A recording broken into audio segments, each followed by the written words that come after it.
Oh, yeah, let's get this started. I'm so excited to talk about this. Let's get some ambient music going in here. Hello, everybody. It's been a while. Oh, shit. Just dropped my mic. God, it's been like a month. I had a lot going on in my life. Got married. I've already been married, but we officially had the wedding. Moved to a new house and didn't have internet for about a month. So, God, it feels good to be back. And what a thing to jump into. We have the new balanced Dataslate, as you can see. So today, as you can see by the title, is going to be a hot take of the balanced Dataslate. So I'm going to go through all the rules changes and kind of where I see the new teams. Let's jump into this. So looking at the core rules, nothing's changed. Can't group activate more than 2 guys at once. Can't have your movement below 2 circle. Grenades still the same. Replaced army list still the same. This is new. So critical operations 2022, each player cannot score more than 16 victory points total from mission objectives during the battle instead of 12. So this is a fucking awesome change to the game. So what this means is 4 points have been added to the game for primary score. So instead of scoring a maximum of 20 points, you can now score 24 points. 24 points including paint score. So what this is going to do is it's going to spread out the average score of games, because a couple people have already kind of talked about this in their YouTube videos. But basically, if you're winning a game, you're scoring like 16 to 18 points, and if you're losing a game, you're scoring like 12. And more often than not, when a person wins, they're pretty much maxing out everything, and that's been a problem for a while now. It got exacerbated with the new critical operations, because primary and secondaries are easier to score now. So what this is going to do is it's going to make it more challenging to max out your points. I mean, you now have to get 4 points every single turn if you want to get a max score, which is... it should be basically impossible unless you just curb stomp your opponent. So what's going to end up doing is going to make denying points and going for risky plays a lot more advantageous to you, because you could now be rewarded. It's also going to be more punishing towards denying your opponent, because now they're not going to have that much of a catch-up mechanic. You know, you could go 1 turn without scoring any primary points and still come back and get max points in a game. But now you can't do that, because the total is 16 points. So, awesome change. So excited to implement this. I cannot wait. Alright, compendium doesn't matter, so I'm going to skip over it, because I'm going to be honest, and I'm sorry if I offend anybody, but I don't fucking care about compendium. Alright, commandos. So, bomb squig. You can take them for free if you take the grot. So they functionally have an 11 model team now. I don't think this is a huge buff. The bomb squig's complete dog shit, if I'm being honest, but it's nice having an 11th model on the team. You can use them... well, I mean, you're probably not going to be using the bomb squig to hold an objective, but you can just think of it as an extra body and an extra threat on the board, and it's a good change. I think commandos needed something like this, because I don't think they're a bad team, and I actually think they're a pretty solid team right now, but they're just underperforming a little, so this will help them. Moving up, we have Pathfinders. I don't think anything's changed with Pathfinders. Novitiates, nothing's changed with Novitiates. Legionary, mutagenic flesh is now minimum of 3 for their DR. So this is pretty much like game-wide. I don't think this really changes Legionnaire. I think they're still a very strong team. It just makes them less annoying to play against, because now if your team is comprised of mostly bolters, you're not getting screwed over. Corsair Voidsguard. So they gained the Hand of the Archon Shredder. So their Shredder also has Rending now. This is awesome. Rending Shredders are extremely potent weapons. I would have liked to see them allowed to take the Gunner and the Heavy Gunner in the same team, but I don't think this changes Voidsguard at all. I just think it feels better to be a Voidsguard player. Phobos, I don't think anything's changed. Let's see. Gain pending. Okay, that's not changed. That's not changed. That's not changed. Guerrilla Warfare requires 3 and Battle Armor. I don't think anything's changed for them. Hunter Clade's nothing changed. I'm fucking mad about this. Games Workshop, why do you refuse to nerf clowns? Like, alright, I'm gonna go on a little mini rant about this. I don't think clowns are OP at all. They're just one of those teams that's just really obnoxious to play against. And the primary reason is Segorok's Jest combined with Murderous Entrance. I would have liked to see Murderous Entrance go to 2 CP, just because clowns have a ton of CP. And I would like to see Segorok's Jest like once per turn instead of once per fight. That's what I'd like to see. Oh well. Warp Coven didn't change. Gellerpox, I don't believe changed. Oh, this is a good thing. So Volgar Thrice Cursed no longer grants you an extra 4 CP in the game. It was just kind of insane how much CP this team had, and I think a big reason why they had such a massive win rate. I think that at the moment they have a 76% win rate still after the nerfs. This team's still going to be top of the meta. I don't know what else to say.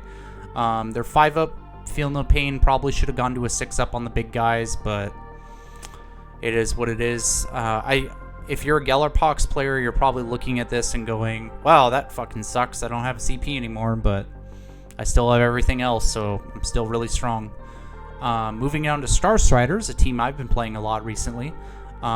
Their big thing is now only the Archaeotech beam is BS3. This is fine. I think this is a pretty reasonable change. I think keeping the beam at 3+ so it actually does something when you shoot it is great. I think the blast weapons didn't need to be BS3. It was kind of ridiculous that they were, and they usually overkilled everything. So I think that's a fair change. Undaunted Explorers changed to minimum of 2 damage, rounding up, and it's once per turn now instead of once per shoot or fight.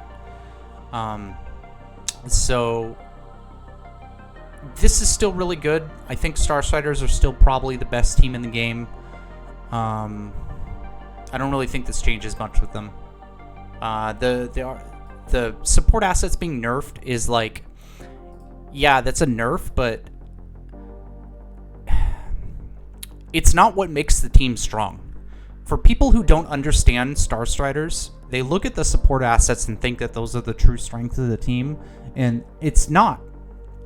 There's a reason why this team was winning tournaments and still a pretty strong team before their support assets were buffed. It's because their operatives are just really fucking good. So yeah, I don't see their win rate dropping at all with this. Farstalkers didn't change. Navy Breachers, so their Blitz ploy got nerfed in the way that everyone wanted it to be. So basically, you can't retain a crit or sorry, I misread it. Add the following to the Blitz tactical deploy. If you do, you either can't. If you do either, you can't reroll the remaining attack dice. So basically, what they said is, if you're doing Blitz, so the way Blitz reads is, if you're within 6, you can retain a hit, and if it's your first activation for the turn, you can retain a crit. And so basically what they said is, okay, So you can still do that, but you're not re-rolling any other dice. So you're not stacking it with like attack order or I think it's called close order drill, which gives you balanced. That's fair. They took away the extra grenades on the Grenadier's ability. So now he just has one of each grenade. Brace for counterattack. Same thing as the other nerf to damage reduction. So it's to a minimum of 3 instead of 2. So it's great. Durable. So I don't know why they did this, but they didn't put the nerf to durable on here. So let me just pull it up.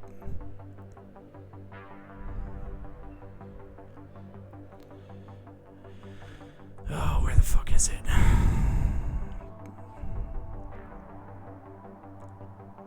Each time this operative fights in combat or a shooting attack is made against it, in the resolve successful hit step of that combat or shooting attack, 1 critical hit inflicts 1 less damage to this operative to a minimum of 3.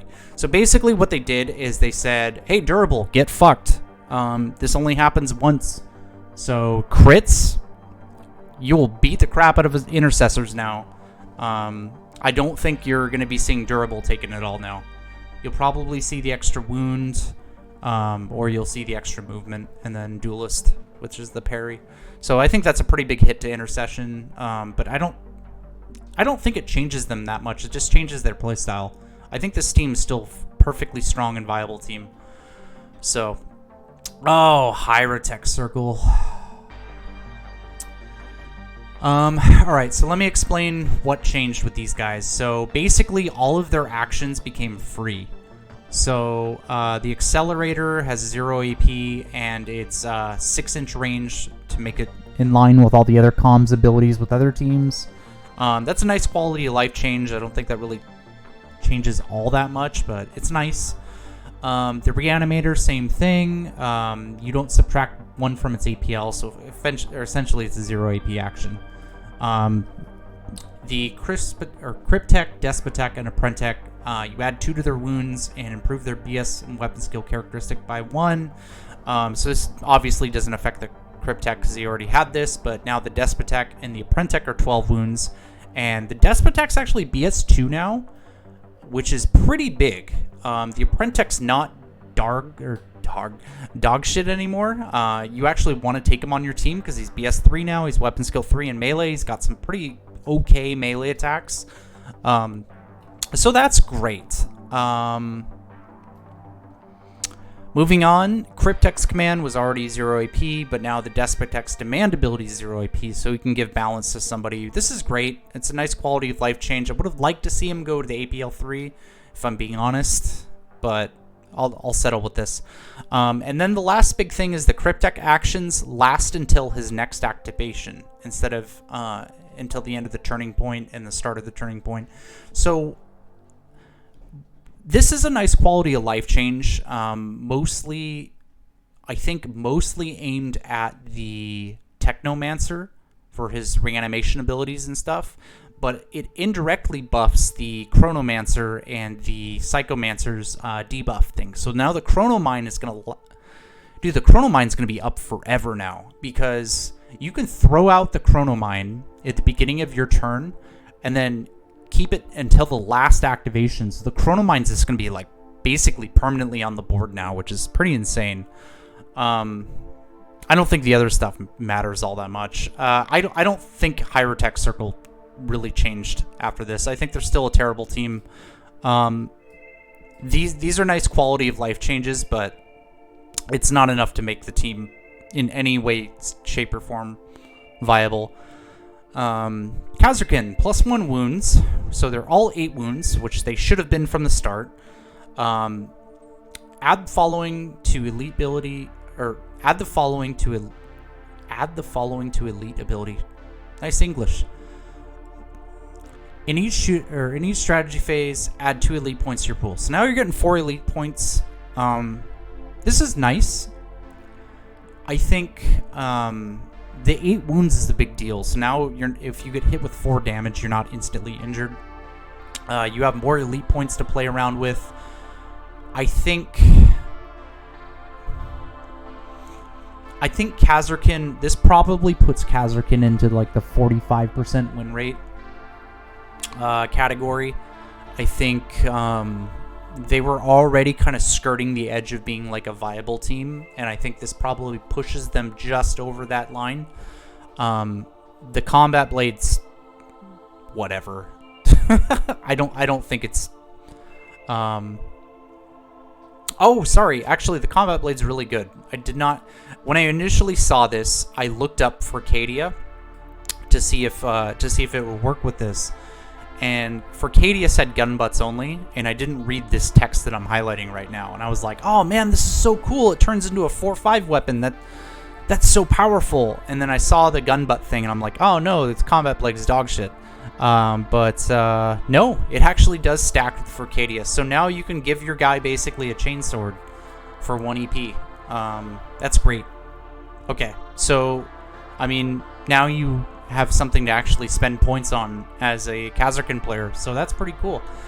So like I said, I think Kasrkin's actually like a pretty solid team, and I know this doesn't have anything to do with Kasrkin, but I think this highlights a very interesting discussion when we're talking about Exaction Squad. So obviously Exaction Squad and Hand of the Archon aren't on here, but there's been a lot of debate back and forth on Discord channels about where Exaction Squad lies. And I am staunchly on the hill of Exaction Squad is the worst team in the game. I think they're a terrible team. I think the only time Exaction Squad actually wins games is when they're playing against somebody that hasn't played against the team and doesn't understand that they're actually... They just tickle everybody when they shoot. But that's a discussion for another video. What I wanted to bring to attention is Kasrkin being 8 wounds, I think opens up the door to... novitiates and Exaction Squad being 8 wounds. I'm not calling for a novitiate buff, but I think it suits kind of like more tougher humans to being 8 wounds. So I think 8 wound Exaction Squad's probably like that, combined with like maybe buffing their gunners a little bit, would be enough to make Exaction Squad a really strong team.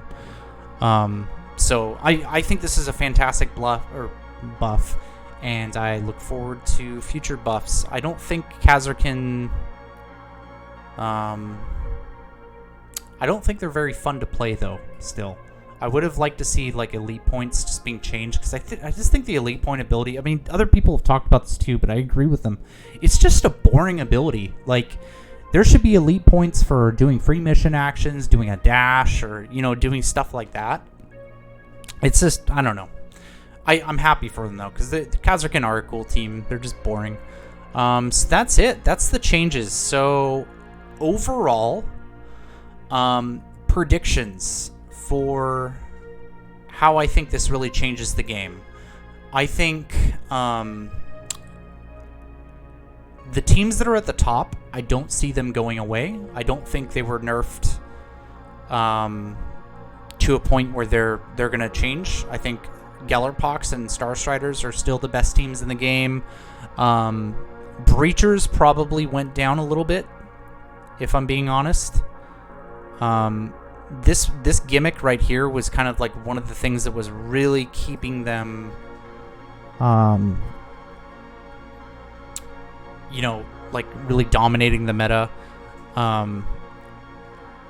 Farstalkers, honestly, I wouldn't be surprised if we saw Kroot go up to 55 to 60% win rate. The one thing holding them back was damage reduction, and now that damage reduction it's still here, but it's a lot less oppressive. I think we're going to see Kroot like just really destroying everybody. So that's pretty cool. I think Kroot is a really solid team. I don't think they're overpowered. And I'd be happy to see Kroot being more successful and being one of the top teams.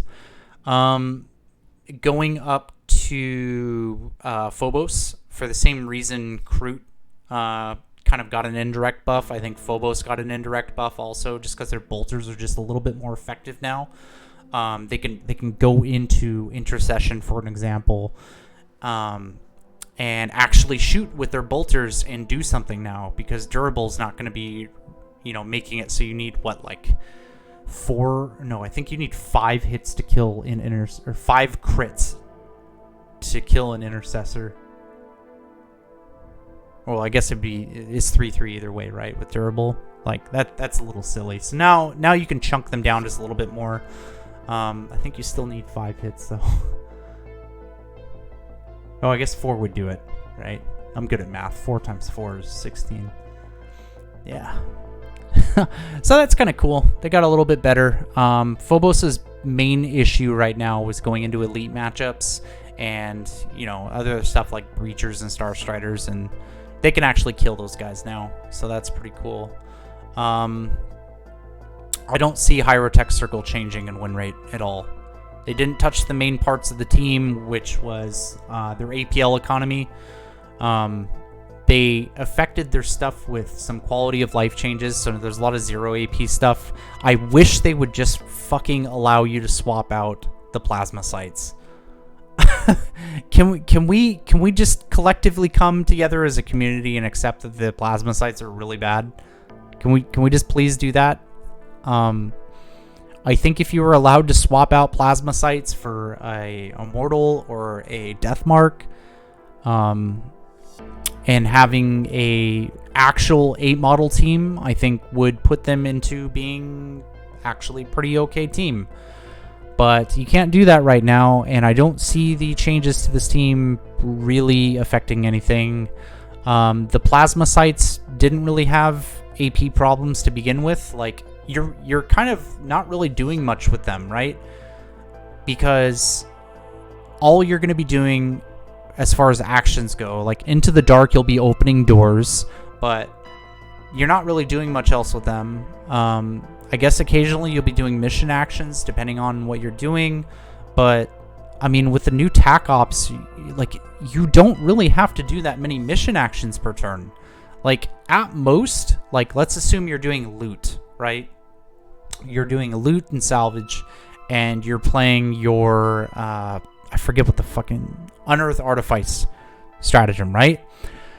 Well, what you're probably doing is you're probably throwing +1 AP over to either an Immortal, or you're using the stratagem on your Cryptek to run forward and just unearth it with their 2 AP, right? So your plasma sites aren't even doing that to begin with. So, like, it doesn't really do anything making the accelerate 0 AP. Do you see what I mean? Like, at most, you're using 4 models activations to loot 3 times and do Unearthed Artifice. Like, that's really not that big a deal. You're not really getting that many shots off on turn 1. And then after turn 1, assuming you're doing loot, you're doing loot 3 times, which you probably already have plasma sites on the objective at that point already. So it's like, do you see what I mean about that not really mattering? The big thing is the Despotek going to BS2. And actually going to 12 wounds too is pretty nice, but having a BS2 Despotek and weapon skill 2 for that matter, that's pretty solid. It actually makes it so the team basically has a real gunner on the team, and that's really cool. And you can do some cool conversions with making like a death mark Despotek now, because he's BS2 and his damage profile is almost the same as a sniper. I want to do that, so that's why I was thinking of it. Yeah, everything else on that team is just kind of whatever, but I don't think much is changing. I think Commandos are probably staying in their spot. Phobos is a little bit better, and that's pretty much it. I think overall this was a pretty solid data slate. I think it was a bit tame, if I'm being honest, on some teams. I think Hierotek Circle needs... like, the team's still on life support, man. Like, you gotta give them something better than just making their actions cost 0 AP. Like, just allow them to swap out the plasma sites, and I think they would be fine. Which I think we're eventually gonna see, honestly. Like, it's just gonna take them a while to They're just so stuck on trying to make this a one-box team. But I like the changes to Kasrkin. I think Kasrkin's actually a pretty solid team at this point. Just because like you could shoot your gunner, you could throw +1 AP over to a gunner, like a plasma gun, for example, right? Or a melt gun. Run him up, use elite points to melt somebody's face. Or like charge him into combat, use elite points to melt somebody's face with the combat blade and using Forcadia, right? With his 4/5 attacks, like he's probably killing a 7 wound or 8 wound model, and then immediately turning over and shooting stuff. So this actually makes Kasrkin like pretty respectable in melee. I mean, they're not a melee team by any stretch of the definition, but this makes it so they can actually just not fall over and die in melee. Like you can finish off a legionnaire or an intercessor that's injured. You know, that's a big deal. That's something they couldn't do before. So that's cool. Yeah, that's pretty much it. So we'll be playing some games. I wanna get back into my little streaming mode of putting out like 1 to 2 games a week. So we'll be starting that up come next week. I'm very excited for this. I'm very excited to talk about the Salvager team. They're such a cool team. I really want to play them. But we'll be doing some Hand of the Archon games. I have been recording my command point games. But I'm going to be posting those after the tournament's done. So you can look forward to those. Next week, I'm probably going to be testing out some of the teams here. So I definitely want to try Kasrkin.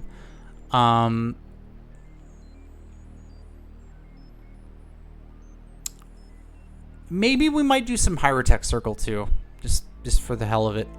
Kasrkin really interests me. I think as far as who got like the best changes, I mean, a lot of these were nerfs, right? I'm very hopeful for Kasrkin, and it makes me very hopeful for Exaction Squad because, like, congrats to people who win games with them, but I just don't see it. I do not see them being a good team. But they're a very easy team to change and make better. So I'm looking forward to that. But that's going to be it for today, guys. So hope you enjoyed the video, and I will see you next time.